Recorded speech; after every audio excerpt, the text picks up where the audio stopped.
नमस्कार, मी आशिष जाधव. जी 24/7च्या रोखोक चर्चेत तुमचं स्वागत आहे. अनलॉक 1 झाल्यानंतर नागरिक बेजबाबदारपणे वागले. त्याचा मोठा फटका हा देशाला पडलेला आहे. म्हणूनच रुग्णांची संख्या वाढते आहे. अशा वेळी मास्क वापरणे, हात धुण्याच्या सवयी यामध्ये कुठलाही हलगर्जीपणा होता कामा नये अशी सक्त ताकीद आज पंतप्रधान नरेंद्र मोदी यांनी देशवासियांना दिलेली आहे. त्याचबरोबर पंतप्रधान गरीब कल्याण योजनेची व्याप्ती वाढवलेली आहे. नोव्हेंबरपर्यंत 80 कोटी लोकांना मोफत धान्य पुरवण्याचं लक्ष्य केंद्र सरकारनं ठेवलेलं आहे. त्यासाठी तशी तजवीज ही आज केंद्र सरकारनं केलेली आहे. त्याचवेळी भारत चीन सीमेवर जो तणाव आहे त्या अनुषंगानं काल मोदी सरकारने एक महत्त्वाचा निर्णय घेतला. एक प्रकारे चीनवर डिजिटल सर्जिकल स्ट्राईक केला अशा आशयाच्या बातम्या आलेल्या आहेत.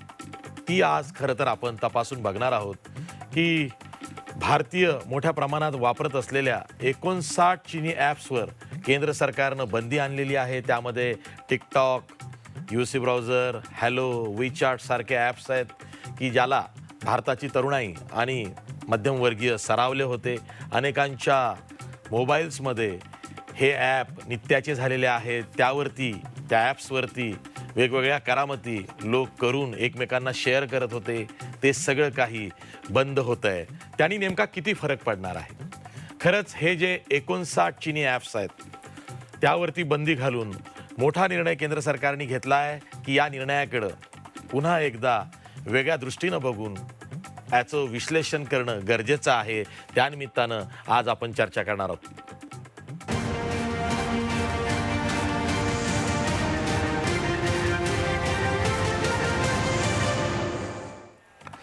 या चर्चेत सहभागी होण्यासाठी आपल्यासोबत मान्यवर पाहुणे आहेत. आपल्यासोबत ज्येष्ठ आयटी तज्ज्ञ लेखक अच्युत गोडबोले आहेत. त्याचबरोबर आपल्यासोबत समाज माध्यम अभ्यासक अनय जोगळेकर आहेत. याशिवाय आपल्यासोबत भाजपचे आमदार आणि एक व्यासंगी व्यक्तिमत्व अमित साटम आहे. याशिवाय आपल्यासोबत काँग्रेसचे धडाडीचे प्रवक्ते, अभ्यासू प्रवक्ते अतुल लोंढे आहेत. मी सर्वांचं या चर्चेत स्वागत करतो. आणि चर्चा सुरू करण्यापूर्वी लेटेस्ट अँड ग्रेटेस्ट फर्स्ट म्हणत पंतप्रधान नरेंद्र मोदी नेमकं काय म्हणाले ते तुम्हाला दाखवतो. प्रधानमंत्री गरीब कल्याण अन्न योजना का विस्तार अब दिवाली और छठ पूजा तक यानी नवंबर महीने के आखिर तक कर दिया जाएगा. यानी 80 करोड़ लोगों को मुफ्त अनाज देने वाली ये योजना अब जुलाई, अगस्त, सितंबर, अक्टूबर, नवंबर में भी लागू रहेगी. अनलॉक 1 हुआ है. व्यक्तिगत और सामाजिक व्यवहार में लापरवाही जरा बढ़ती ही चली जा रही है. पहले हम मास्क को लेकर, 2 गज की दूरी को लेकर 20 सेकंड तक दिन में कई बार हाथ धोने को लेकर बहुत सतर्क थे. लेकिन आज जब हमें ज्यादा सतर्कता की जरूरत है तो लापरवाही बढ़ना बहुत ही चिंता का कारण है. भारत में भी स्थानीय प्रशासन को इसी चुस्ती से काम करना चाहिए. ये 130 करोड़ देशवासियों के जीवन की रक्षा करने का अभियान है. भारत में गांव का प्रधान हो या देश का प्रधानमंत्री, कोई भी नियमों से ऊपर नहीं है. मी चर्चेला सुरुवात करतोय. मी थेट जातोय अच्युत गोडबोले यांच्याकडे. ज्येष्ठ आयटी तज्ज्ञ आहेत. अनेक पुस्तकांचे, दर्जेदार पुस्तकांचे लेखक आहेत. त्यातली बहुतेक पुस्तकं मी वाचलेली आहेत. मला खूप अभिमान आहे त्याचा. येस, अच्युत गोडबोले आहेत आपल्यासोबत. सर, आपण बॅक टू स्क्वेअर वन. चिनी ॲप्स लोक सरावली होती, खास करून टिकटॉकर्स जे होते ते तर त्याच्या आहारी गेले होते. म्हणजे टिकटॉक शेअर केल्याशिवाय काहींना चैनच पडत नसे. खेडोपाडी टिकटॉकर्स जन्माला आले, काहींनी तर त्यात करिअर सुद्धा शोधलं. असे जे ॲप्स आहेत, TikTok, We Share, ShareIt, UC Browser, या सर्वांवरती बंदी आलेली आहे. याचा नेमका अर्थ काय घ्यायचा? सर्वप्रथम माझा आवाज येतोय का तिकडे? हो हो. हा, बर. मला असं वाटतं बरं का, की पहिली गोष्ट, चीननी जो आक्रमक पवित्रा घेतलेला आहे भारताच्या दृष्टीने, त्याचा आपण सगळ्यांनी निषेध केला पाहिजे. गेले अनेक दिवस आणि वर्ष चीन प्रचंड आक्रमक होत चाललंय, त्याला आपण उत्तर दिलंच पाहिजे असं मला वाटतं. आणि त्या आता जे काही ऍप्सवर बंदी घातलेली आहे त्याचंही मी स्वागत करतो. ते वेगवेगळ्या कारणांमुळे करतो. ह्याचं कारण असं की त्याच्यामध्ये सिक्युरिटीचा बराच इश्यू आहे. अर्थात ते फार डिटेलमध्ये बोलावं लागेल की त्यातला डेटा किती ऍप गोळा करतात, चीनकडे कसा पाठवू शकतात. मग कोणीतरी म्हणेल मग फेसबुक आणि गुगल पण करतात, त्यांच्यावर बंदी का नाही, असा तो वाद वाढू शकतो. पण मी त्यात आता शिरत नाही. पण एकंदरीत सध्या चीनचं जे काही आपलं चाललेलं आहे त्याप्रमाणे सिक्युरिटीचा इश्यू लक्षात घेऊन आपण त्या ऍप्सवर बंदी घालणं हे योग्य आहे असं मला वाटतं आणि मी त्याला पाठिंबा देतो. प्रश्न एवढाच आहे की त्या ऍपनी खरोखरच फरक पडेल का? त्याच्या अगोदर मला एवढं सांगणं गरजेचं आहे की या सगळ्या ऍप्सना आपल्याला खरं म्हणजे ऑल्टरनेटिव्ह आहेत. शेअर इटला जिओ स्विच आहे, पबजीला कॉल ऑफ ड्युटी आहे, टिकटॉकला चिंगारी आहे, रोपोसो आहे, यूसी ब्राउझरला क्रोम आहे.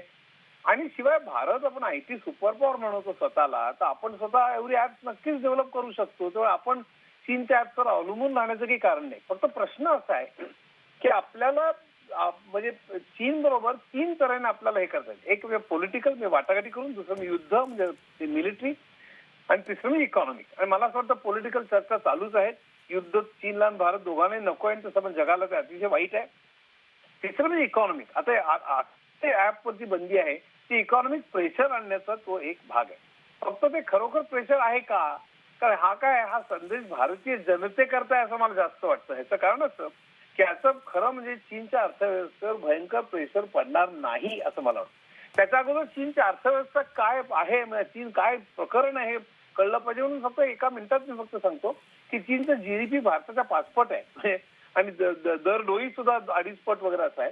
80 कोटी लोक चीनने दारिद्र्य रेषेच्या वरती आणलेले आहेत. आणि चीनमध्ये जे प्रचंड मोठ्या प्रमाणात अजस्त्र असं यंत्र तयार, एक इकॉनॉमी त्यांनी तयार केलेली आहे. प्रचंड इंडस्ट्रियल इकॉनॉमी तयार केली. भारताने तसं नाही केलं. आपण संबंध सर्व्हिसेस मध्ये शिरलो. आपल्या जीडीपीचा 7% भाग services, IT, banking, share market असं झालेलं आहे. त्यामुळे माझ्या मध्ये फार डळमळीच आहे. आपण इंडस्ट्रियल बेस आणि शेती ह्याच्याकडे दुर्लक्ष केलेलं आहे आपल्या सातत्याने, आणि त्यामुळे चीनला टक्कर देणं आपलं फार अवघड आहे असं मला वाटतं. मी त्याकडे येतोय, मला थोडासा वेळ द्या. पण या सगळ्यामध्ये आपण ही जी काही ऍप्स जर का आपण काढून टाकली तर त्याचा परिणाम काय होणार आहे? तर आपण सुद्धा लक्षात घेतलं आपल्या चीनचा जो काही आपण एक्सपोर्ट करतो चीनला, तो $16.34 बिलियन करतो, म्हणजे $1634 कोटी असं म्हणा. आणि इम्पोर्ट करतो तो 68.06 एवढं करतो. म्हणजे फरक साधारण 50 ते 52 बिलियन डॉलर्सचा फरक आहे. आपण इम्पोर्ट जास्त करतो, आपण एक्सपोर्ट फारच कमी करतो. आणि त्याच्यामध्ये चीनकडनं आपण जे काही इम्पोर्ट करतो आपल्याला वाटतं आपण भयंकर करतो. खरं म्हणजे तो इम्पोर्ट सगळे जरी आपण बंद केलं, ते ऍप्सच नव्हे, सगळं माल, वस्तू, टॉईज सगळं बंद केलं तरी सुद्धा चीनच्या एक्सपोर्टच्या, चीन जे जगभर संबंध निर्यात करतो त्या सगळ्या निर्यातीचा फक्त 2% भाग त्यांचा कमी होईल. जीडीपीचा सुद्धा नाही. जीडीपीचा एक्सपोर्ट हा एक भाग असतो, जीडीपी आणखी मोठा आहे.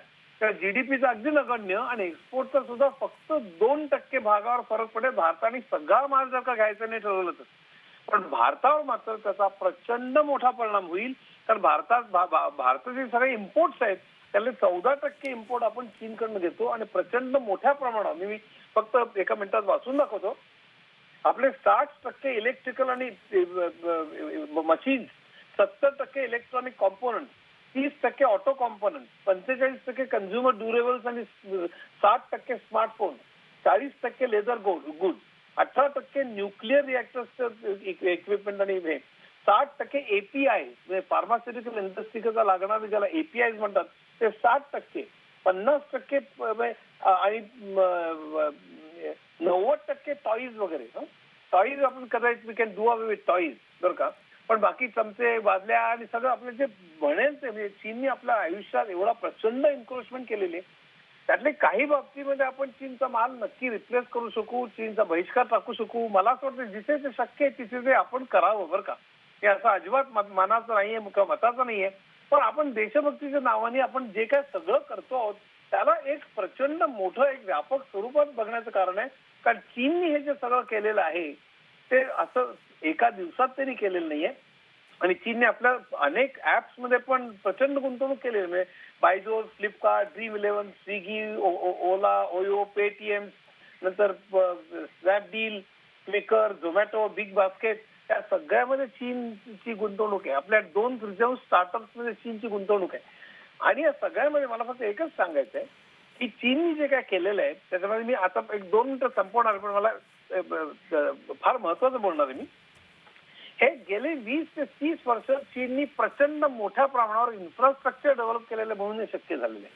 हे आपण विसरतो. एका दिवसात नुसतं आपण चीनचा माल नाही करू, आपण करू देशभक्ती वगैरे सगळं ठीक आहे, पण तुम्हाला सहज सांगतो ईज ऑफ डुईंग बिझनेस मध्ये आज भारताचा नंबर 63 आहे, चीनचा 31 आहे.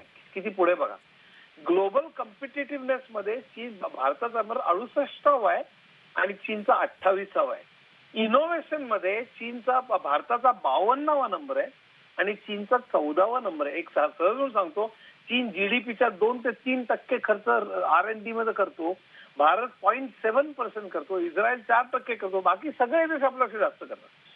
नंतर सोशल सेक्टर जो आहे म्हणजे शिक्षण, आरोग्य या बाबतीचा आपण भयानक मागे आहोत. त्या आरोग्यावर 5% आपण खर्च केला पाहिजे जीडीपीच्या, आपण 1 ते 1.5% करतो. भयंकर हॉरिबल परिस्थिती आहे. ते कोविडमध्ये दिसतेच आहे आपल्याला.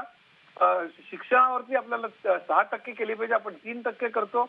या सगळ्यामध्ये चीनने आपल्यापेक्षा प्रचंड भरमसाठ केली, ब्रिक्स देशांनी केली, सगळ्यांनी केली. आणि एक सहज जाताच सांगतो या सगळ्यामध्ये फक्त चीन नव्हे, कोरिया, जपान, संबंध एशियन टायगर्स डायनिंग टेबलवर बसून आपण एशियन टायगर्सची उदाहरणं देतो, पण त्या सगळ्यांनी शिक्षण, आरोग्य, रस्ता, पाणी, वीज आणि जे सोशल आणि इकॉनॉमिक इन्फ्रास्ट्रक्चर आहे त्याच्यावर भरमसाठ खर्च गेले 20 वर्ष 30 वर्ष केलेला आहे. म्हणून जिथे आहेत तिथे आहेत. आपल्याला ते करायचं नाहीये, तिथे खर्च करायचं नाही. आपण एकदम डायरेक्टली कम्पीट करू, एकदम सुपर पॉवर बनवू असं सगळं चाललेलं आहे. ते आपल्याला जमणार नाही. मला असं वाटतं 20 ते 30 वर्ष आपल्याला मुंडी खाली घालून हे सगळं करायला पाहिजे. शिक्षण, वीज, आपल्याला अनइंटरप्टेड वीज कुठे आहे याच्यात गोष्टी आहेत की चीनला टक्कर देण्याकरता काही लोकांनी चीनचा माल आम्ही बनवू म्हणून सुरू केल्या फॅक्टऱ्या, पण ते वीजच मिळेल 8 तासांत वीज बंद झाली. हा जो सगळा प्रकार आहे. पाणी 48% लोकांकडे नळाचं पाणी नाहीये. तर वीज, पाणी, रस्ते, चीनमध्ये 93% रस्ते खेड्यापर्यंत चांगले रस्ते, युरोप अमेरिकेसारखे. आपल्याकडे बोंब आहे, नुसते हायवे मोठे बांधायचे. तर मला असं वाटतं हे सगळं इन्फ्रास्ट्रक्चर आहे. या सोशल इन्फ्रास्ट्रक्चर आणि इंडस्ट्रियल इन्फ्रास्ट्रक्चर हे 1979 नंतर जेव्हा खुलं केलं आणि म्हणूनच चीनमध्ये आपल्यापेक्षा जास्त 4 पट FDI आहे. मी असं बोलतच जाऊ शकेन. सांगण्याचा उद्देश हा की आपण जे शक्य आहे ते नक्कीच आपण टाळावं. म्हणजे त्यात मला दुमत नाही की जे शक्य एवढी खेळणी घ्यावी, हे घ्यावे, ते किंवा टिकटॉक वगैरे सगळं ठीक आहे. त्याला जे ऑल्टरनेटिव्ह ऍप वापरावं किंवा भारताने डेव्हलप करावं हे सगळं मला मान्य ते करावं असं माझं मत आहे. चीन हा आक्रमक देश आहे, तर आपण टक्कर दिली पाहिजे. पण आपण असं केल्यामुळे भयंकर काहीतरी होईल. त्यांच्या एक्सपोर्टचं 2% फक्त आपण कमी करू, उगाच आपलं काहीतरी नाचानाच करू आपण. आणि हा इन्फ्रास्ट्रक्चर आपण बिल्ड न करता आपण चीन बरोबर स्पर्धा करणं किंवा चीनचा सगळा माल आता आपले पॉवर सेक्टर, आपले सोलर एनर्जी कम्प्लिटली चीनवर अवलंबून आहे. असं मी चिक्कार उदाहरण सांगू शकतो की आपल्या इंडस्ट्रीज कोसळतील आपण इम्पोर्ट बंद केले चीनचं. तर आपण चीनचं माल घेणं बंद केलं तर चीनचं भयंकर काहीही नुकसान होणार नाही. ऑन द कॉन्ट्ररी, आपण जर का चीनचं हे बंद केलं तर आपलं कॉटन जो एक्सपोर्ट आहे आपला, चीनने जर का तो बंद केला तर आपले शेतकरी मरतील. तर असं बरंच बोलण्यासारखं आहे. मला असं वाटतं की आपण शांतपणे बसून आपली इकॉनॉमी भक्कम पायावर कशी करता येईल आणि आपल्याला नंतर मग कशा तऱ्हेने तोंड द्यायचं आहे ह्याच्याकडे लक्ष दिलं पाहिजे आणि मग आपण सगळं बॅन करू, हे करू, ते करू अशा गप्पा केल्या पाहिजे. ठीक आहे. मी जातोय अमित साटम यांच्याकडे. अमित साटम, शिवसेनेनं टोला लगावलेला आहे 59 चीनी ॲप्सवर जी बंदी आणलेली आहे, शिवसेनेचे खासदार संजय राऊत यांचं असं म्हणणं आहे की आपले 20 जवान शहीद झाल्यानंतर त्यांचा बदला म्हणून आपण जर का 59 चीनी ॲप्सवर बंदी घालत असू तर ही भूमिकाच चुकीची आहे. जर का तुम्हाला बंदीच घालायची होती तर त्यासाठी 20 जवान शहीद होण्याची वाट का बघितली गेली? कारण हा जो निर्णय आहे हा निर्णय तुम्ही घ्यावा याविषयीचा मतप्रवाह याही सरकारमध्ये होता. गेल्या जानेवारी महिन्यात सरकारसमोर हा प्रस्ताव होता की चीनी ॲप्सवर आपण बंदी घातली पाहिजे. त्यानंतर जूनच्या पहिल्या आठवड्यामध्ये 42 चीनी ॲप्सची यादी सुद्धा केंद्र सरकारने केली होती, पण निर्णय प्रत्यक्षात अंमलात येऊ शकला नाही. ती राजकीय इच्छाशक्ती तेव्हा सरकार दाखवू शकलं नाही. पण आता 20 जवान जेव्हा शहीद झाले त्यानंतर आपण हा निर्णय घेतला असं शिवसेना म्हणते.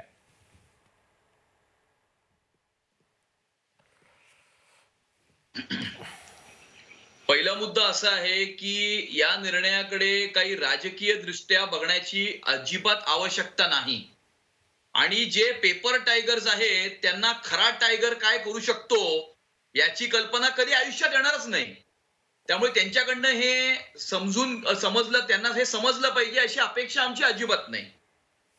दुसरा महत्वाचा मुद्दा की फक्त काही डिजिटल स्ट्राईक चायनावरती केलेला आहे अशातला काही भाग नाही. काल डिजिटल स्ट्राईक झाला म्हणून आज आपण त्या गोष्टीची चर्चा करतोय, पण गेल्या काही महिन्यांपासून सातत्यानं आपण हे बघत असाल की मेच्या पहिल्या आठवड्यापासून चायनाबद्दल जे कोरोना व्हायरसमुळे निर्माण झालेलं पूर्ण जगभरामधलं जे एक वातावरण आहे आणि अनेक अमेरिकी आणि युरोपियन कंपनीज ज्यांची फॅक्टरी ही चायना बनली होती त्या कंपनीज सुद्धा चायनामधनं आपला पाय काढू बघतायत आणि इतरत्र शिफ्ट होण्याचा प्रयत्न करत आहेत.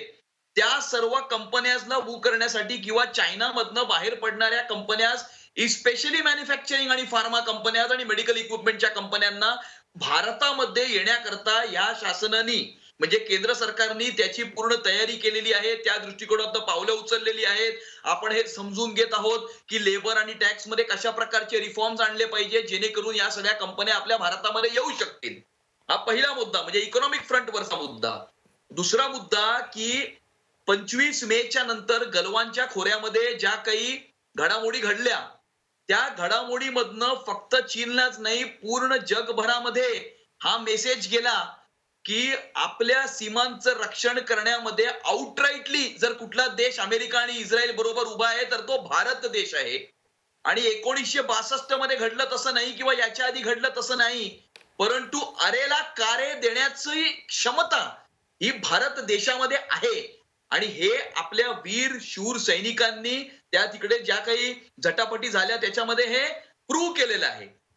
तिसरा मुद्दा असा आहे की कोरोनाच्या बाबतीमध्ये सुद्धा चीनमुळे जे काही वातावरण या जगामध्ये तयार झालेलं आहे त्याला कसं काउंटर करायचं या दृष्टिकोनातनं सुद्धा आपली तयारी चालू आहे. आणि काल आपण चायनामधल्या काही ऍप्स ज्या भारतामध्ये कसं आहे या जगातलं सगळ्यात मोठं मार्केट हे एक तर चीन आहे आणि दुसरं भारत आहे.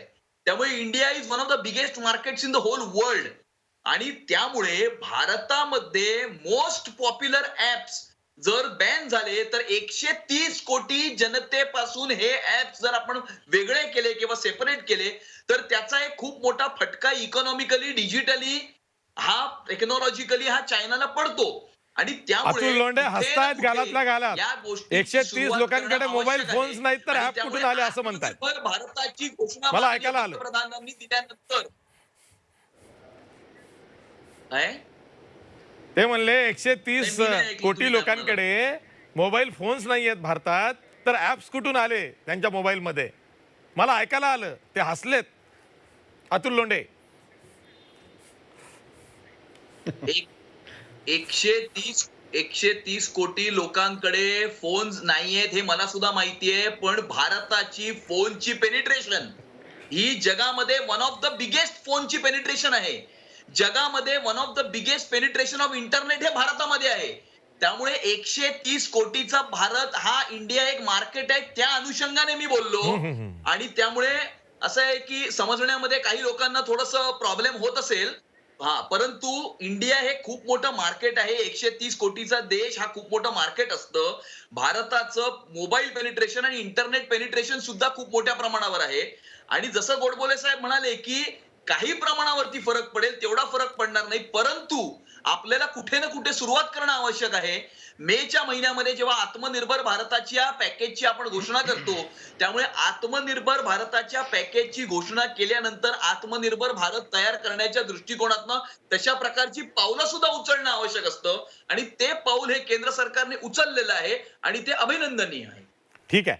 अतुल लोंढे आहेत आपल्यासोबत, काँग्रेसचे धडाडीचे प्रवक्ते आहेत. अतुल लोंढे, 2-3 गोष्टी आहेत त्या स्पष्ट झाल्या पाहिजे. एक तर चीन बरोबर सध्या भारताचा एकूणच जो बघण्याचा दृष्टिकोन आहे तो असा आहे की सावध भूमिका आहे, कारण ती घ्यावी सुद्धा ही भारताच्या दृष्टीनं गरजेची आहे. कारण आपण सगळेच, संपूर्ण जग कोविडशी लढतोय. चीन आताताईपणा करतोय म्हणून आपणही तसा आताताईपणा केला पाहिजे असं नाही. उलट चीनला वेगवेगळ्या फ्रंटवरती काउंटर कसं करता येईल याकडंच आपण लक्ष देणार आहोत. आणि जसं पंतप्रधानांनी सांगितलंय की भारत हा शांतताप्रिय देश आहे, याचा अर्थ असा नव्हे की चीनचा कुठलाही आताताईपणा हा खपवून घेतला जाईल. आणि केवळ काँग्रेस म्हणतंय, विरोधक म्हणतंय म्हणून आपण अशी कुठलीही आताताईपणाची कृती करणार नाही, अशी भूमिका मोदी सरकारने घेतलेली आहे. काँग्रेस वारंवार या ना त्या कारणानं केंद्र सरकारला म्हणा किंवा सत्ताधारी पक्ष भाजपला म्हणा उचकावतंय की तुम्ही रिटालिएट करा, प्रत्युत्तर द्या. असं होणार नाही अतुल लोंढे. आपल्याला त्यांना कॉर्नर करावं लागेल. वेगवेगळ्या माध्यमातून त्यांना डोईजड कसा भारत होईल हे बघावं लागेल. आणि त्याचाच भाग म्हणून हे 59 चीनी ॲप्स जे घराघरात पोहोचले होते, चीनी ॲप्स होते, त्यावरती बंदी घालण्यात आली आहे. बोला. असं आहे की अच्युत गोडबोले सर बोलल्यानंतर आम्ही जे काही बोलले ते जनतेने ऐकलं असेल. आणि मला तुम्ही जेव्हा माझ्याबद्दल बोलले तेव्हा मला त्या आनंद पिक्चरचा एक डायलॉग आठवला की मुक्को देख के मन की पुस्तक पडले ते है. असं मन की पुस्तक थोडंसं पंतप्रधानांचं पण तुम्ही वाचत चला आशिषजी. फार म्हणजे जनतेला फायदा होईल. आपण रोज टीव्हीवर बोलता, जनतेला फायदा होईल. आता हे गलवान व्हॅलीमधलं जेवढं काही बोलले हे की आम्ही जशाच तसं वगैरे वगैरे, त्याच्यावर आपण खूप चर्चा केली आशिष.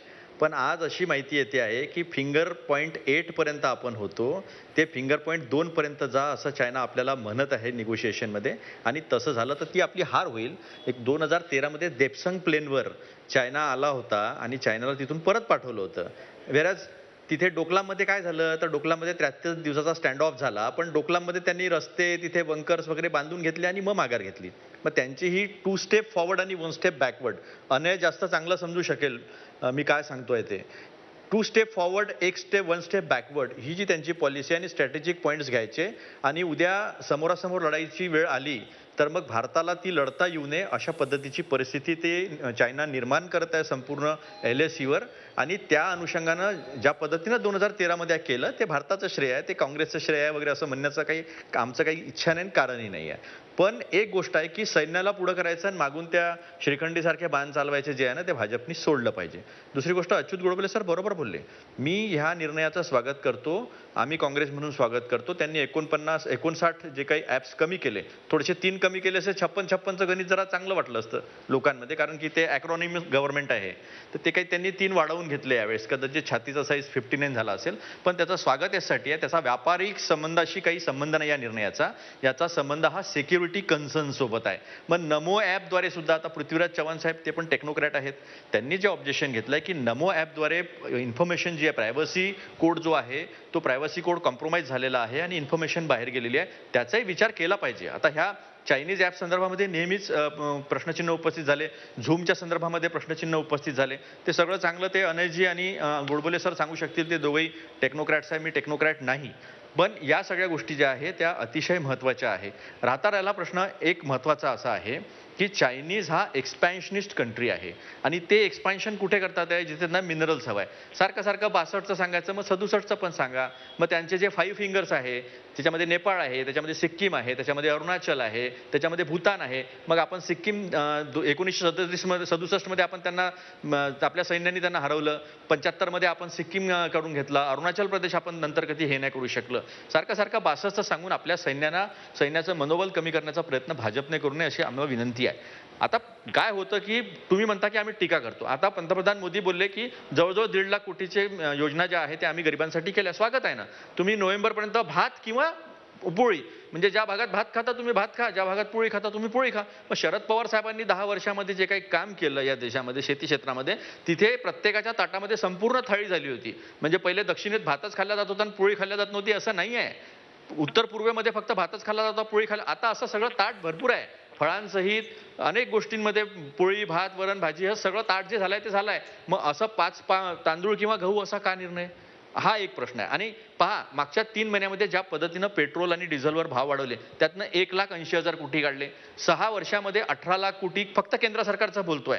महाराष्ट्रामध्ये अशा पद्धतीची वाढ केली, पण महाराष्ट्रामध्ये महाविकास आघाडीने मागच्या 6 महिन्यामध्ये पेट्रोलमध्ये कुठल्याही पद्धतीची वाढ केलेली नाहीये, जेव्हा की महाराष्ट्र सरकार हे आर्थिकदृष्ट्या अडचणीतच यांनी दिलेलं होतं. 1,80,000 कोटी काढले तरी पण केंद्र सरकार जे आहे नोव्हेंबरपर्यंत सगळं देऊन 40,000 कोटी फायद्यामध्ये आहे. मग इकडली टोपी काढायची आणि तिकडे टाकायची. मग आम्ही ज्या मूळ गोष्टी बोलतोय, जे जगभरामध्ये या कोविड सोबत लढताना अर्थव्यवस्था मजबूत करण्याचे जे पावलं उचलत जात आहे, ते हे सरकार का उचलत नाही? 7,500 रुपये जे लोक टॅक्स भरत नाहीत, या ब्रॅकेटमधले जे लोक आहेत त्यांच्यामध्ये 6 महिने, काल तर राहुलजींनी 3 महिन्याची अजून सवलत दिली की 3 महिने तरी द्या. सणावारांचा प्रश्न आहे आणि हा फक्त हिंदू सणांचा नाही आहे, जैन लोकांचे पण सण आहे, फारसी लोकांचे पण आहे, सिखांचे पण आहे, मुस्लिमांचे पण आहे. ते त्यांनी बोलले नाही आज भाषणामध्ये, ते फक्त काय बोलले सगळ्या देशांनी बघितलेलं आहे. आणि 10,000 रुपये इमिजिएट टाका, हे सगळं केलं. म्हणजे आपण आशिषजी, आपण या सगळ्या गोष्टी चर्चा केल्या. अमेरिकेने काय केलं, युरोपियन युनियनने काय केलं. त्यामुळे जी बेसिक गोष्ट जे अच्युत गोडबोले साहेब बोलले की मेक इन इंडिया तुम्ही बोलले, आत्मनिर्भर बोलले, नुसतं अॅक्रोनिमस बोलून किंवा नुसत्या आपण घोषणा करून काय आहे. मग तुम्ही सरदार वल्लभभाईंचा पुतळा का बाहेर बनवला? अरे तुमचा जो मेक इन इंडियाचा वाघ आहे तो पण सिंगापूरचा आहे. त्यामुळे बोलण्यामध्ये आणि करण्यामध्ये, कथनी आणि करणीमधला जो फरक आहे ना, तो फरक दाखवण्यासाठी विरोधी पक्ष असतो. आणि विरोधी पक्ष जो आहे, तुम्हाला म्हणायचं मेक इन इंडियाचा लोगो म्हणताय का? इम्पॉर्टंट रोल प्लेअर आहे मेक इन इंडियाचा वाघ म्हणजे लोगो काय दाखवू का तुम्हाला? तुम्ही टाका ना. हा, तो लोगोच. लोगोच म्हणतो. तुम्ही दुसरा व्यक्तिगत मी कधी बोलत नाही, असे जे तुम्हाला माहिती आहे. व्यक्तिगत मी कधी बोलत नाही, तुम्हाला माहिती आहे.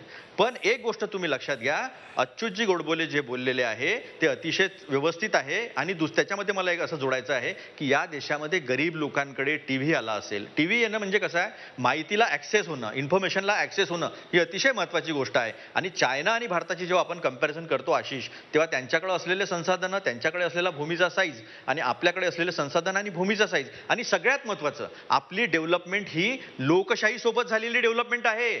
चायनामध्ये लोकांना जो मूलभूत हक्क आहे व्यक्तीचा, स्वातंत्र्याचा, तो अजिबात नाही. आणि चायनाची जी काही माहिती येत असते त्या माहितीमध्ये किती माहिती खरी आहे ही साशंकता जगभर आहे. त्यामुळे त्यांच्या प्रगतीचा फायदा किती लोकांपर्यंत चायनामध्ये पोहोचला हे सुद्धा महत्वाचं आहे. एकच उदाहरण देतो. 3 गॉर्जेस डॅम जेव्हा त्यांनी बनवायला घेतला तेव्हा त्यांनी 3 महिन्यामध्ये 30,000 गावं आशिषजी काढून फेकून दिली. तिथे व्यक्तीला बोलता येत नाही, उत्तर कोरियासारखं. त्यामुळे त्यांची आणि आपली कंपॅरिझन करत असताना सोन्याच्या पिंजऱ्यामधला मिठ्ठू आणि आकाशामध्ये मुक्त छंदपणे उडत असलेला पोपट याच्यामधला जो फरक आहे, तो फरक जो आहे तो चायना आणि भारतामधला नक्कीच आहे. त्यामुळे आपल्यासोबत अनय जोगळेकर आहेत, सोशल मीडिया एक्सपर्ट आहेत अनय जोगळेकर. अनय, बघा, अनेकांना असं वाटतं ना की पहिली आंच जो आती है वो सॉफ्ट टारगेट्स पे ही आती है. अनेक टिकटॉकर्सचे फोन आले की आमच्या हातातनं असं काही माध्यम काढून घेतलं गेलेलं आहे कि वो हमारे रोजमर्रा के जिंदगी का एक बहुत बड़ा पार्ट था वगैरे वगैरे वगैरे. पण मग मी त्यांना असं म्हटलं की असं नसतं. 3 दिवसात त्याला पर्याय कुठेतरी एखादं भारतीय ॲप तुमच्यापर्यंत येईल. कदाचित ते तयार असेल पण माहीत नसेल. मला तुम्हाला हा प्रश्न विचारायचा आहे, प्रेक्षकांसाठी विचारायचा आहे की हे जे 59 चिनी ॲप्स ज्यावरती बंदी आणण्यात आलेली आहे, त्यांना पर्यायी भारतीय ॲप्स आपण किती लवकर तयार करू शकू, किंवा तसे असतील तर ते लोकांपर्यंत किती लवकर पोहोचतील, याचा काही अभ्यास आहे? मला म्हणाल रामायण सांगितल्यावर रामाची सीता कोण असं विचारेन. पण केंद्र सरकारने मिनिस्ट्री ऑफ इलेक्ट्रॉनिक्स आणि आयटीनी जो प्रेस रिलीज इश्यू केलाय त्याच्यात त्यांनी कुठेही आम्ही चीनी ऍप्सवर बंदी आणतोय असं म्हटलेलं नाहीये.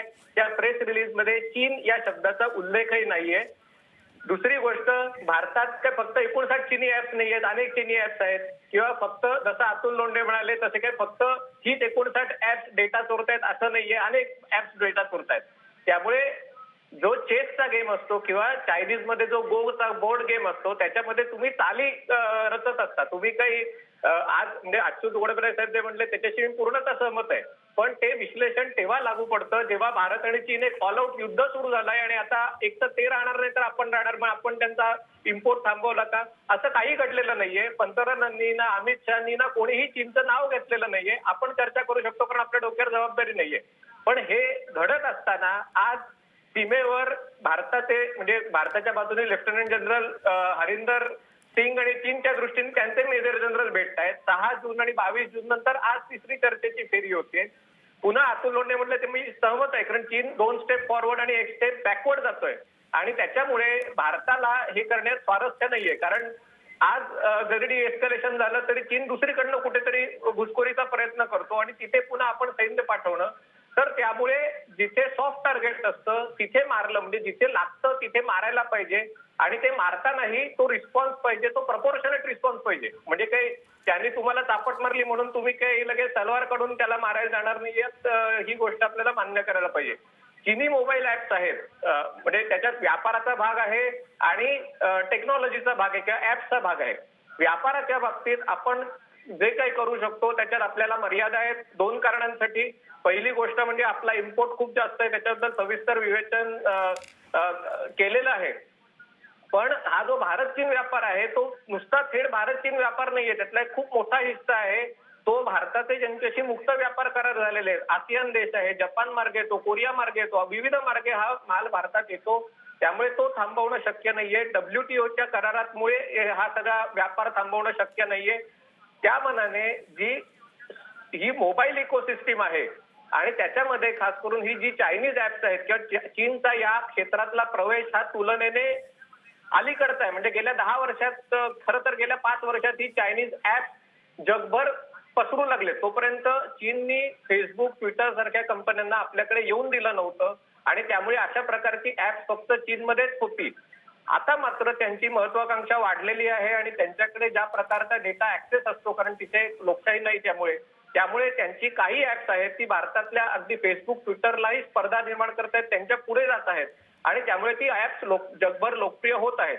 भारतासाठी हा स्ट्रॅटेजिक प्रश्न आहे की या चायनीज ऍप्सना आपल्याकडे येऊन द्यायचं का केवळ स्पर्धात्मकता आहे म्हणून, आणि येऊन द्यायचं तर किती येऊन द्यायचं. कारण चीन स्वतःच्या देशात भारतीय काय कुठल्याही देशाच्या ऍप्सना येऊन देत नाहीत. त्यांच्या दृष्टीने त्यांच्या व्यवस्थेविरुद्ध जी ऍप्स धोका निर्माण करू शकतात त्याच्यात गुगल आलं, फेसबुक आलं, ट्विटर आलं, यांना कोणालाही येऊन देत नाही. ते स्वतःची ऍप्स तयार करतात. जी ऍप्स चायनाने तयार केली आहेत ही सगळी डुप्लिकेट कॉपी आहे, त्याच्यात काही खूप काही मोठं इनोव्हेशन नाहीये. ही जी ऍप्स आहेत ती म्हणजे युट्यूब व्हिडिओ आहे हा छोटा व्हिडिओ बनवतो म्हणजे त्यामुळे असं काही नाही त्याच्यात की आउट ऑफ बॉक्स कन्सेप्ट आहे. भारतातही अशा प्रकारची ऍप्स तयार आहेत किंवा तयार होतील. आपला चॅलेंज हा आहे की आपल्याला जे ताटात पडलंय ते खाण्याच्या ऐवजी थोडासा स्वयंपाक करून खावं लागेल. ते आपण कधी खायला शिकणार आहोत आणि खायला शिकणार आहोत का आणि त्याच्यावर राजकारण न करता करणार आहोत का? कारण आता जर असं केलं तर पुन्हा आपल्याकडे आरोप प्रत्यारोप सुरू होतील की अमुक एका कंपनीला फायदा करायला हे सगळं केलं जात आहे वगैरे. तर त्यामुळे आता आपल्या दृष्टीने सगळ्यात महत्वाचं आहे ते म्हणजे एक देश म्हणून एकत्र रिस्पॉन्ड करणं, एकसंध राहणं. दुसरी गोष्ट म्हणजे अशा प्रकारची जी ऍप भारतीय लोकांनी तयार केलेली आहेत, अर्थात इंटरनेटवाले काही कुठलंही ऍप नुसतं भारतात तयार झालंय म्हणून वापरणार नाहीत. ते जर ते तितक्या चांगल्या दर्जाचं असेल, त्याची जर सिक्युरिटी सिस्टीम जर तेवढी चांगली असेल, युजर एक्सपिरियन्स चांगला असेल तरच ते वापरतील. त्या दृष्टीने आपल्या ऍप्समध्ये काही कमतरता असतील तर त्या सुधारल्या पाहिजेत. त्याच्यासाठी सरकारने प्रोत्साहन दिलं पाहिजे किंवा इतर जागतिक कंपन्यांची ऍप्स आहेत त्याला स्पर्धा म्हणून येऊ शकतील. पण एकदा ही ऍप्स आली की मग आपोआप जी चायनीज ऍप्स आहेत त्याच्यापासून आपला त्याचं डिपेंडन्स कमी होईल. आणि याच्यातला सगळ्यात दुसरा मोठा मुद्दा आहे की ज्याला अजून केंद्र सरकारने हात लावलेला नाही. याचं कारण जसं म्हटलं की प्रपोर्शनेट रिस्पॉन्स आहे. आज आपल्या मार्केटमधले जवळजवळ 80% स्मार्टफोन हे चायना मेड आहेत. म्हणजे ते एक तर चीनमध्ये बनतात किंवा जवळजवळ सगळे स्पेअर पार्ट भारतात येतात आणि भारतात असेंबल होतात. आणि त्यामुळे या ज्या सगळ्या कंपन्या आहेत त्यात वावई आहे, लेनोवो आहे, शाओमी आहे, रिअलमी आहे, नावं बरीच आहेत. पण या कंपन्या बरीचशी ऍप आहेत ती बाय डिफॉल्ट टाकून देतात. म्हणजे तुम्हाला ती डाउनलोड करावीच लागत नाही. तुम्ही मोबाईल फोन घेतला की त्याच्यात असतात. त्यामुळे आता पुढची जर म्हणजे आता जर आजच्या सीमेवरच्या बोलण्यामुळे जर डिएस्केलेट झालं नाही आणि हे जर प्रकरण आणखीन पुढे गेलं तर मग आपल्याला असे काही पावलं उचलावी लागतील की केवळ ही नुसती ऍप्स अनइन्स्टॉल करून किंवा त्याच्यावर बंदी घालून चालणार नाही, तर ज्या चायनीज कंपन्या भारतात हार्डवेअर विकतात त्यांना ही ऍप बाय डिफॉल्ट देता येत नाही, अशा प्रकारची काही उपाययोजना करावी लागेल.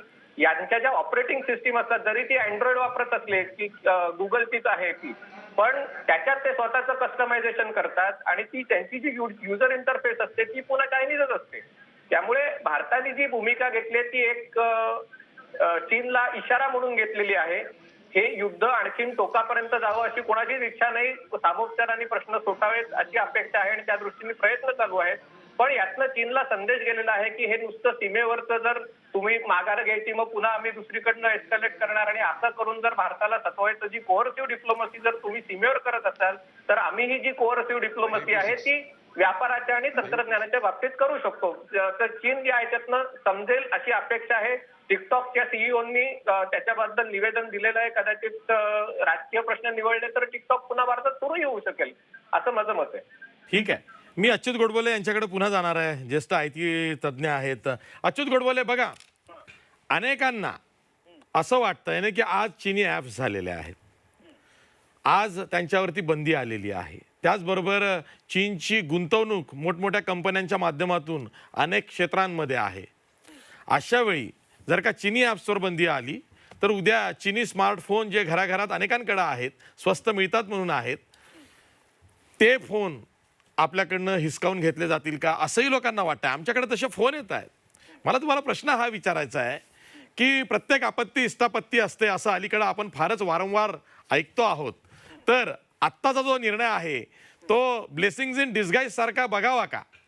हो, मला असं वाटतं नक्कीच बघावा. फक्त एकच मी आता जे विश्लेषण तर योग्य होतं का, बराच बहुतांशी सगळ्यांनीच केलेलं विश्लेषण मी सहमत आहे. फक्त त्याच्यात एकच बघायला पाहिजे की हा जो निर्णय आहे ना पहिल्यांदा हा 59 हे करण्याचा, तो माझ्या मते राजकीय निर्णय तो भारतीय लोकांकरता आहे हे आपण लक्षात ठेवलं पाहिजे. आणि चीनवर भयंकर परिणाम होणार नाहीये. तर ते चीनमधले लोक हसत असतील. मी परत सांगतो तुम्हाला की चीनचा जीडीपी ने इकॉनॉमिक्स केले त्यांना माहित असेल की जीडीपी मधलं गव्हर्नमेंट स्पेंडिंग आणि प्रायव्हेट इन्व्हेस्टमेंट आणि एक्सपोर्ट मायनस इम्पोर्ट असं बरंच असतं. तर त्यातलं एक्सपोर्टचा फक्त 2% भारताचं हे जे आहे ते आपण सगळं बंद केलं तरी त्याच्या एक्सपोर्टच्या 2% जीडीपीचं सुद्धा नाही. म्हणजे त्याच्यामुळे ते या सरहद्दीवरती काहीतरी वेगळा निर्णय घेतील. बघा आम्ही चीनला दणका दिला वगैरे सगळं म्हणजे हसावं करडावं कळत नाही. हे सगळं काय माहितीये का, मध्यम वर्गाला एक साधारण आता मी काहीतरी केलं असं दाखवण्याकरता हे केलेलं आहे. प्रत्यक्ष ह्याचा परिणाम अत्यंत कमी होईल. याचा टिकटॉक कंपनी करता होईल. एका कंपनीचं त्यांचा जो रेव्हेन्यूचा फक्त 10% भारतात आहे बाय द वे. पण ते एका कंपनीतल्या रेव्हेन्यू आणि एकंदर चीनच्या अर्थव्यवस्थेला दणका वगैरे, आणि मगाशी सांगितल्याप्रमाणे की तो जर का दणका दिला आणि आपण जर का चीननी सुद्धा त्यांचा माल आपल्याला द्यायचा थांबवला तर जास्त तोटा भारताचा आहे. तुम्ही सगळं वाचून बघा. म्हणून मगाशी सगळे आकडेवारी सांगितली, आपण फार डिपेंडंट आहोत. आता हे सगळं ह्याच्यामध्ये चीननी केलेलं, म्हणजे चीन काय ग्रेट देश मुळीच नाही. तर सांगितलं त्याप्रमाणे सर, पण तरी सुद्धा या ऍप्सवर बंदी का आणली तर डेटा महत्वाचा आहे. भारतीयांचा मोठ्या प्रमाणात डेटा या ऍप्सच्या माध्यमातून चीन पर्यंत जाऊ शकतो आणि आपल्या राष्ट्रीय सुरक्षेला मोठा धोका आहे असं सांगितलं जात आहे. तर राष्ट्रीय सुरक्षेला डेटा गेल्यामुळं जो धोका आहे तर हा कोणता डेटा असतो सर्वसामान्यांचा, असा प्रश्न सर्वसामान्यांना पडलाय. नाही म्हणजे काय असतं की तू आता असं मला बरंच जावं लागेल डेटा मायनिंग वगैरे. तुम्ही तुमचा जो डेटा देता ना, म्हणजे आता तुम्ही बिहेवियर पॅटर्न सांगून द्या फक्त पर्चेसिंगचा, शॉपिंगचा.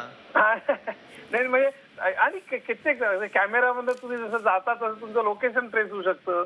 तुम्ही काय काय खरेदी करतात त्याच्यावर अशा अनेक गोष्टींमध्ये तुमचा वैयक्तिक डेटा आणि त्यामध्ये प्रोफायलिंग त्याला म्हणतात की तुम्ही कशा तऱ्हेची माणसं आहेत, कशा तऱ्हेची गिराईक आहे. आणि मग त्याचं इव्हन इलेक्शनचं केम्ब्रिज अनालिटिकल जसं केलं होतं तसं इलेक्शन मध्ये पॉलिटिकल इम्पॅक्ट ते. पण मला हे सांगायचं की चीन हा बेरकी आहे आणि चीन लोकशाही नाहीये तिथे. आणि मग सांगायचं राहिलं, हे चीनचं गुणगान मी करत नाहीये. चीनमध्ये विषमता भयंकर आहे. आत्ता सांगितलं लोंढ्यांनी तसंच अनेक गावाच्या गावात त्यांनी हे करू नये. तिथे पर्यावरणाचा भयंकर ऱ्हास झालेला आहे, विषमता खूप आहे, तिथे लोकशाही नाहीये. आणि तिथे डेट, ज्याला इकॉनॉमिक्स माहिती असेल की डेट टू जीडीपी रेशो ज्याला म्हणतात तो भयंकर मोठा आहे. म्हणजे तो जीडीपीच्या वरती जात आहे कामा नाही खरं. म्हणजे 100% वरती जाता कामा नये. 160%. हा, तो फार मोठा आहे. म्हणजे ओबामाला सुद्धा तो वाढवायच्यासाठी जरा काँग्रेसची परवानगी घ्यावी लागली होती. आणि आपलं इतकं आणि म्हणजे चीनने बरेच दोष आहेत, त्यात काय आपण शिरायला नको. आपल्याला काय हवंय, तुझा जो प्रश्न होता की आपल्याला इष्टापत्ती जर हवी असेल तर मी मगाशी सांगितलं त्याप्रमाणे आपण या संधीचा फायदा घेऊन आपलं इन्फ्रास्ट्रक्चर सुधारलं पाहिजे. आता चीनला किती धोका पोचतो काय होऊ जाऊ दे. पुढची 10 वर्ष आपण शिक्षण आरोग्य तिथे 97% साक्षरता आहे हो. तर आपल्याला स्किल्स डेव्हलपमेंट करायची, तर स्किल्स डेव्हलपमेंट करता 30% शाळेतच गेलेले असतील त्या पुढचे 30% ते 5वीतले मुलं दुसरीतले येत नाही, 8वीतले मुलं तिसरीतले येत नाही, असली सगळी शाळा आपल्या. तर असं सगळं नीट शिक्षण, आरोग्य, वीज अनइंटरप्टेड, नंतर रस्ते, पाणी, वीज, आरोग्य, शिक्षण, हे जे सगळं आणि स्किल्स डेव्हलपमेंट, हे सगळं इन्फ्रास्ट्रक्चर आपल्याला डेव्हलप करायला वेळ लागेल, तर इन्व्हेस्टमेंट लागेल. जी सगळी फक्त चीन नाही, कोरिया आणि सगळ्या सरकारने केलेले एनजीओ सारखी नाही. आपण सगळं ते एनजीओ टाकतो. कुठे एनजीओ आदिवासी जाऊन कधी एक दवाखाना करतो, त्याला टाळ्या पिटून त्याला आपण पद्मश्री करतो. या सगळ्या सरकारांनी केलेले जपानमध्ये सुद्धा, आणि म्हणून ते पुढे गेलेले आहेत. मला असं वाटतं की आपण हे चीनला काय आणि आत्मनिर्भर व्हायचं असेल, चीन वगैरे राहू दे, स्वतः आत्मनिर्भर व्हायला पाहिजे असं माझं स्वतःचं मत आहे. म्हणजे ग्लोबलायझेशन नाकारणं नव्हे, पण आपले एक्सपोर्ट्स वाढवणं आणि आपला इम्पोर्ट सबस्टिट्यूशन म्हणा, काही नावं द्या त्याला, पण आपण आपला माल जास्त क्वालिटीचा आणि कमी किमतीचा जगामध्ये विक्री कसा तयार करू आणि त्यामुळे चीनवरचा आपला डिपेंडन्स कसा कमी करता येईल हे आपण बघितलं पाहिजे. त्याकरता मी मगाशी 7-8 गोष्टी सांगितल्या. Is of doing business, innovation, R&D, शेती, नंतर शेती इंडस्ट्री वाढवणं, फक्त सर्व्हिसेस नव्हे, आणि शिक्षण, आरोग्य, सगळं इन्फ्रास्ट्रक्चर हे करणं. हे केल्याशिवाय आपण नुसतं आत्मनिर्भरतेविषयी बोलणं म्हणजे आपली फक्त बडबड आहे असं मला वाटतं. ठीक आहे. अमित साटम, मला एका प्रेक्षकांना एक यादी पाठवलेली आहे. Name of the some Indian unicorns with Chinese investments, म्हणजे जे स्टार्टअप मधून ज्या युनिकॉर्न्स कंपन्या आलेल्या आहेत आणि ते स्टार्टअप सुरू झाले मधल्या काळात, त्यामध्ये कशा कशा पद्धतीनं चीनची इन्व्हेस्टमेंट आहे मोठ्या मोठ्या ब्रँड नेममध्ये, त्यांनी मला यादीच पाठवली आहे. आणि सोमवारपासून मी 5 निवडक प्रश्न प्रेक्षकांचे घेणार आहे रोकठोकमध्ये. त्याची सुरुवात मी आजच करतोय. पहिला प्रश्न, ब्रँड नेम आहे बिग बास्केट, त्यामध्ये 250 कोटी रुपये, सॉरी, ब्रँड नेम आहे बिग बास्केट, त्यामध्ये ऑलमोस्ट $250 मिलियन इन्व्हेस्टमेंट चीनची आहे. बैजूस, त्यामध्ये $50 मिलियन इन्व्हेस्टमेंट चीनची आहे. त्यानंतर डिलिव्हरी, त्यामध्ये सुद्धा $25 मिलियन चीनची गुंतवणूक आहे. त्यानंतर Dream11, त्यामध्ये $150 मिलियन इन्व्हेस्टमेंट आहे. फ्लिपकार्ट, त्यामध्ये सुद्धा $300 मिलियन इन्व्हेस्टमेंट आहे. हाईक, त्यामध्ये $150 मिलियन. ओला $500 million. OYO $100 million. Paytm mall, त्यामध्ये $150 मिलियन. Paytm.com, त्यामध्ये $400 मिलियन. स्नॅपडील, त्यामध्ये $700 मिलियन. त्यानंतर स्विगी $500 मिलियन. उडान, त्यामध्ये $100 मिलियन. झोमॅटो, त्यामध्ये $200 मिलियन. ही यादी खरी आहे की खोटी आहे मला माहिती नाही. अनय चांगलं सांगेल. अनय, बरोबर आहे? यादी बरोबर आहे. आणि याच्यात चीनी कंपन्यांची काय आहे, शेवटी आपण जो मॉडेल पत्करलाय त्याच्यात तुम्ही कुठूनही गुंतवणूक तुमच्या ऍपमध्ये करू शकतात. हा जो एक मोठा धोका निर्माण झालेला होता की चीनच्या व्यापारामध्ये जर डेपॉझिट असलं तर ते परवडतं, कारण ते रिकव्हर करता येतं. पण खास करून माहिती तंत्रज्ञान क्षेत्रात चीनी कंपन्यांची चायनीज ऍप्स भारतात पॉप्युलर होणं आणि भारतातल्या ज्या युनिकॉर्न्स आहेत त्याच्यात चीननी गुंतवणूक करणं, आणि नुसती फायनान्शियल गुंतवणूक असेल तर फरक नाही पडत, पण जशी तुमची गुंतवणूक वाढते तसं तुम्ही त्याच्यात तुमचे अधिकारी नेमू शकता. त्याच्यात तुम्ही तुमचे चीफ टेक्नॉलॉजी ऑफिसर वगैरे नंतरच्या काळात आले तर त्यांच्याकडनं हा ज्या कंपन्यांचा खूप मोठ्या डेटावर त्या बसतात. म्हणजे जरी ती $50 कोटी ही गुंतवणूक म्हणून फार मोठी नाहीये, पण त्यांच्याकडे ज्या 10 कोटी लोकांचा डेटाबेस आहे ज्यांनी या सेवा वापरलेत, तो जर डेटाबेस नंतर चीनकडे गेला, आणि मी याच्यासाठी म्हणतोय की आता आपण 4G पासून 5Gच्या जमान्यात जाऊ लागलेलो आहोत. या वर्षाच्या शेवटी भारतात त्याचं ऑप्शनिंग सुरू होईल. एकदा 5G तंत्रज्ञान आलं की हा इंटरनेटचा स्पीड 5 ते 20 गिगाबाईट पर सेकंद एवढा जाणार आहे. तो झाला की आता ज्या आपल्या तुमची माहिती आणि या ज्या सगळ्या कंपन्या त्या फूड डिलिव्हरी आणि चॅटिंग आणि या सगळ्या ह्याच्यात आहेत, त्या आता मोबिलिटीमध्ये येणार आहेत, स्मार्ट ग्रिडमध्ये येणार आहेत, तुमच्या डिजिटल हेल्थकेअर मध्ये येणार आहेत, डिजिटल एज्युकेशन मध्ये येणार आहेत. आणि एकदा या क्षेत्रात जर चीनचा शिरकाव झाला आणि तो होणं स्वाभाविक आहे, तर मग आपल्या दृष्टीने जी सेन्सिटिव्ह इन्फॉर्मेशन आहे ती चीनपर्यंत त्याचा ऍक्सेस मिळू शकतो. ठीक आहे अमित साटम, बघा काय काय सांगतायत ते अनय जोगळेकर आणि अच्युत गोडबोले. याचा विचार होईल, केंद्र सरकार यांच्यावरही बंदी आणेल.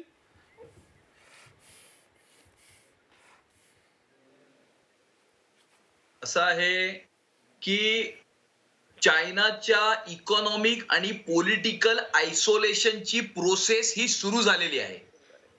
चायना हा खूप मोठा हत्ती आहे हे सगळ्यांना माहिती आहे. आपण जो काही डेटा सांगितला तो खरा असेलही त्याच्यावरती मला डिबेटही करायची नाहीये.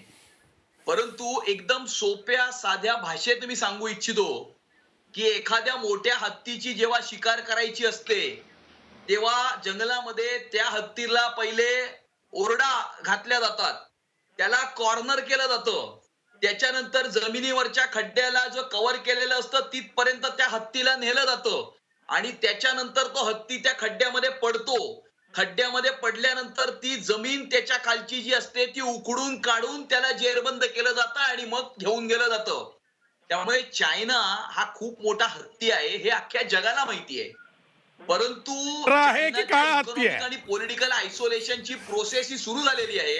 आणि मी अजून एक गोष्ट सांगू इच्छितो, मला कंप्लीट करू द्या आशिष जाधव. मगाशी जे अतुलजी लोंढे म्हणाले त्याचंही उत्तर मला द्यायचंय ना, की 1962चा दाखला आम्ही देत नाही. शरद पवार साहेब काय म्हणाले हे जरा एकदा तपासून पहा. 1962च्या नंतर 48,000 स्क्वेअर किलोमीटरची जमीन ही चीनने बळकावली. किंवा श्याम सरन साहेब जे फॉरेन सेक्रेटरी होते भारताचे, त्यांनी आपल्या पुस्तकामध्ये काय लिहिलंय तेही वाचून बघा की कसं युपीएचं सरकार असताना आपण सगळ्यांनी Siachen glacier, highest and the most expensive to maintain battlefield in the whole world, ही पाकिस्तानला द्यायचा घाट त्यांनी कसा त्यावेळेला घातला होता हे बघा. आणि आज ज्या गलवानच्या व्हॅलीमध्ये किंवा त्या खोऱ्यामध्ये आज जे घडतंय त्याचं कारण काय आहे? त्याचं कारण हे आहे की 2013 मध्ये लोकसभेमध्ये युपीएचेच डिफेन्स मिनिस्टर ए के अँटोनी साहेबांनी एक भाषण केलं होतं. त्या ए के अँटोनी साहेबांच्या भाषणामध्ये त्यांनी क्लिअरली म्हटलं होतं की कशा गेल्या अनेक वर्षांमध्ये चायनीज अग्रेशन वाढत असताना आपण कोणत्याही प्रकारचं प्रत्युत्तर दिलेलं नाही, हे ए के अँटोनी साहेबांनी म्हटलं होतं. आणि गलवानच्या खोऱ्यामध्ये तिकडे वरती जो एअरपोर्ट आहे दौलत बेग ओल्डी, त्या दौलत बेग ओल्डीच्या एअरस्ट्रीप पर्यंत जाण्यासाठी रस्ता तयार हा गेल्या 60-70 वर्षामध्ये आपण केला नाही. सीमेवरती इन्फ्रास्ट्रक्चर तयार केलं नाही, कारण आपण तर राजीव गांधी फाउंडेशन मध्ये डोनेशन्स घेत होतो ना. आणि त्यामुळे अशा प्रकारचं कोणतंही इन्फ्रास्ट्रक्चर तयार केलं नाही. आणि ते इन्फ्रास्ट्रक्चर तयार करण्याची प्रक्रिया 2014 मध्ये नरेंद्र मोदींनी सुरू केली. आणि ते इन्फ्रास्ट्रक्चर सुमारे 60 ते 70% आता कंप्लीट झालेलं आहे. आणि त्याच्यामुळे चायनाच्या पोटात दुखतंय की 60-70 वर्षामध्ये भारताने ज्या गोष्टीचा विचारही केला नाही करायचा, ती गोष्ट ऑलमोस्ट कम्प्लिशन पर्यंत नेण्याचा जो प्रयत्न आहे तो नरेंद्र मोदींनी केला आणि तो पूर्णत्वास नेला. ते चायनाच्या पोटामध्ये दुखतंय. आणि त्यामुळे हे चायनाचं जे अग्रेशन गलवानच्या खोऱ्यामध्ये वाढतंय त्याचं मुख्य कारण हे आहे. आणि त्यामुळे आधीच्या सरकारचं जे नाकर्तेपणा आहे तो दूर करून आपली नॅशनल सिक्युरिटी वाढवण्याचा प्रयत्न नरेंद्र मोदींनी केला. आणि त्यामुळे नुसतं आपलं काही स्टेप बॅकवर्ड. अतुल लोंढे, अमित साटम काय म्हणतायत, ते काय सुचवत आहेत बघा. अमित साटम असं सुचवतायत की राहुल गांधींनी केवळ ट्विट करून इशारे देऊ नये, काही कन्स्ट्रक्टिव्ह प्लॅन असेल तुमच्याकडे तर तो द्यावा, नाही तर आधीच्या चुका मान्य कराव्यात. असं आहे आशिष की आपण हस्तिदंती मनोऱ्यामध्ये बसून स्वप्न कोण पाहतं हे सगळ्यांना माहिती आहे. आणि त्यांना हे सुद्धा माहित नाही की जगामध्ये हत्ती भारताला म्हणतात आणि ड्रॅगन चायनाला म्हणतात. त्यामुळे गड्ड्यामध्ये कसं चायनाने पाडलं ते सगळ्यांना माहिती आहे. त्यांना माहिती नाही आहे दौलत बेग गोल्डीची जी एअर स्ट्रीप आहे ती युपीएच्या काळात झाली. 2011 मध्ये C-17 हर्कुलिस 70 टन सामान घेऊन जाऊ शकतं ते प्लेन आम्ही उतरवलेलं होतं. आणि जो गलवान रिव्हरला जो पॅरलल रोड आहे तो पॅरलल रोड 50% आमच्याच काळात झाला. यांना काही कल्पना नाही यांनी कोणतं विमान बनवलं काय. एखादी वस्तू ज्याच्यावर आता हे 56 इंच छाती दाखवतात ना त्यातली एक तरी वेपनरी यांनी बनवली का ते सांगावं 6 वर्षात. आता प्रश्न असा झालेला आहे की देपसंग व्हॅलीमध्ये 2013 मधून आम्ही त्यांना मागे घातलं, ते आता वाय पॉइंटवर आलेले आहे, 18 किलोमीटर आतमध्ये आले आहे आणि वरती बसलेले आहे. ते ऐकून घ्या. अहो ऐका ना आम्ही साटमजी, तुमचा 56 इंचा सीना आहे ना, त्याला चायनाचं नाव घेता येत नाही. अहो राफेलची लढाऊ विमानं जुलै अखेर येत आहेत भारतात. ऐका ऐका ऐका आशिषजी, दौलत बेग गोल्डीच्या जवळ देपसंग प्लेन मध्ये ते आलेले आहे. तिथून 7 किलोमीटरच्या अंतरामध्ये, 7 किलोमीटरच्या आम्ही साटम ऐका की आम्ही साटम आणि ती आर्टिलरी रूफटॉप विषयी ते बोलतायत. दौलत बेग गोल्डीच्या वर रूफटॉप आहे, त्याविषयी बोलतात. हा बोला बोला. नाहीये ते भाजपचे आहे, ते देशाचं नाही, ते देशाचं बोलणार नाही. ते 7 किलोमीटरच्या जवळपर्यंत आलेले आहे ते दौलत बेग गोल्डीच्या एअर स्ट्रीपला, आणि that is a strategic point. तिथून आपण गलवान व्हॅली जी आहे ती कॅप्चर करू शकतो, तिथून आपण ते युद्ध जिंकू शकतो. याच्यापूर्वी पण शैतान सिंगचा पराक्रम जो 1965चा ते कधी सांगणार नाही, कारण की ते फक्त सैन्याचा वापर राजकीय दृष्ट्या करतात. ती जी स्ट्रीप आहे ती आता आर्टिलरी रेंजमध्ये आलेली आहे, तिथून त्यांना काढलं पाहिजे, ते महत्वाचं आहे. आता अच्युत गोडबोले जे बोललेले होते की हा राजकीय निर्णय आहे, बरोबर आहे. कुठेतरी मध्यम वर्गाला दाखवणं गरजेचं आहे, जो वोटर आहे, की बा आम्ही काहीतरी करतोय चायनाच्या विरुद्ध फार मोठं. पण बरं झालं अच्युत गोडबोलेंनी हॉर्सेस माउथ जे आहे ते एक्सपोज केलं या सगळ्या गोष्टी. आज महत्वाची अच्युत गोडबोले राजकीय बोलले असं ते मानत नाहीये, ते म्हणतात ते शास्त्रीय बोलले. मी कुठल्याही पार्टीला वादत वगैरे काही पडत नाही. त्यांना भांडाभांडी करू. बघा तुम्हाला सुद्धा ते त्यांच्या कवेत घेतात. राजकारणी अशा असतात.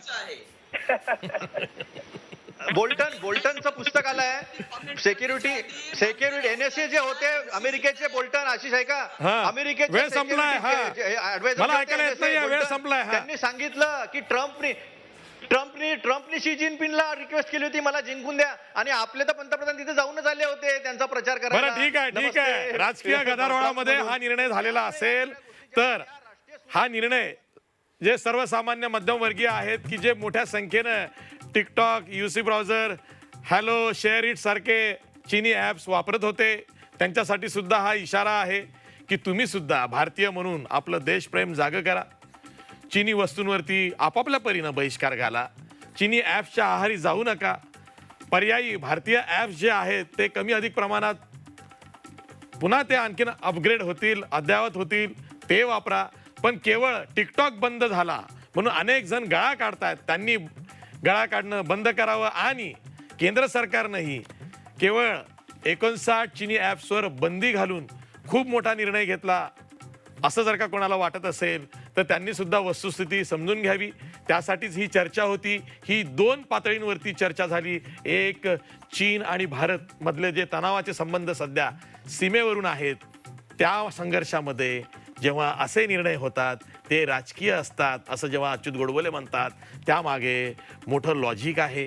कारण निर्णय हे केंद्र सरकार घेतच असतं, त्यामध्ये त्या निर्णयाची जी इतर इत्तंभूत माहिती असते, जसे की या ॲप्समधून खरंच आपली जी माहिती आहे, डेटा तुमचा आमचा, तो सुद्धा चीन जर का शत्रू राष्ट्र असेल तर त्यांच्याकडे जाण्याचा धोका होता, राष्ट्रीय सुरक्षेला धोका होता, म्हणून सुद्धा बंदी घातली गेली. पण निर्णय राजकीय आहे, तो कसा आहे, काय आहे, त्यावरती मतमतांतरं असतील, वाद घडतील, वाद प्रतिवाद होतील, ते सुरूच राहणार आहे. तुर्तास मी इथेच थांबतोय. सर्व मान्यवर पाहुण्यांचे आभार मानतो. पाहत राहा झी 24 तास. रहा एक पाऊल पुढे.